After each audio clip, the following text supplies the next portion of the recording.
पहा, आज आपण नवीन लेसन पाहत आहोत. Today we are going to start here very new lesson.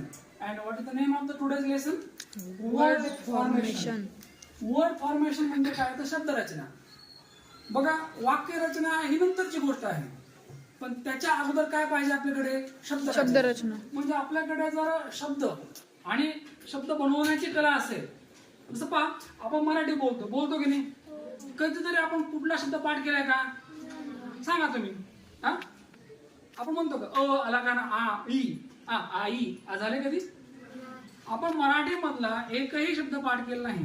हा, Marathi is our mother tongue and as a speaker of Marathi language I never be recite any word. I never be try to remember the words. I very generally, very easily I speak in my mother tongue.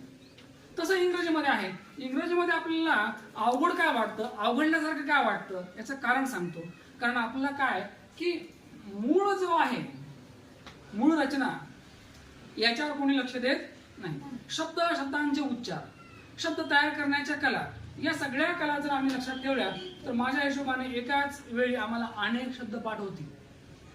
आणि शब्द पाठ झाले की वाक्य बनतं. असं आहे का आधी वाक्य बनतं नंतर शब्द बनतात? नाही. हा, पहिल्यांदा मग शब्द. म्हणून आपण वर्ड फॉर्मेशन याकडे जास्त लक्ष देणार आहोत. वर्ड फॉर्मेशन, शब्दरचना. बघा, या वर्ड फॉर्मेशन मध्ये काय होतं नेमकं? मूळ शब्दाच्या अगोदर अथवा नंतर छोटासा प्रत्यय जोडून नवीन शब्द तयार करतात. ठीक आहे. त्याचा पहिला प्रकार कोणता आहे? प्रिफिक्स. कोणता आहे? प्रिफिक्स. प्रिफिक्सचा अर्थ होतो उपसर्ग. काय अर्थ होतो? उपसर्ग. आता उपसर्ग ऐकायला जड वाटतं आपल्याला, नाही का? पण व्याकरणाच्या दृष्टीने याला उपसर्ग असे म्हणतात. उपसर्ग म्हणजे काय? आता सोप्या भाषेमध्ये उपसर्ग म्हणजे काय तर एखाद्या शब्दाच्या अगोदर, मूळ शब्दाच्या अगोदर लहानसा शब्द येतो, जिथं 2 लेटर येतात, 1 लेटर येतं आणि त्यातून नवीन शब्द तयार होतो, त्याला म्हणायचं उपसर्ग. आणि इंग्रजीमध्ये प्रिफिक्स. या प्रकारात मूळ शब्दाच्या अगोदर शब्द जोडून नवीन शब्द तयार करतात. समजलं घे?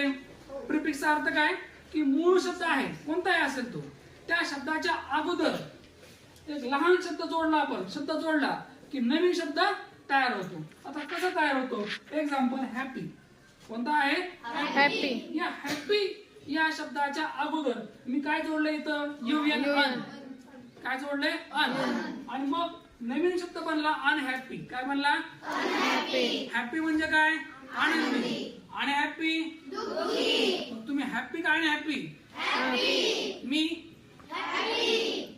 अनहॅपी कोण आहे? मग हा शब्द आहे. कोण आहे हा? समजलं?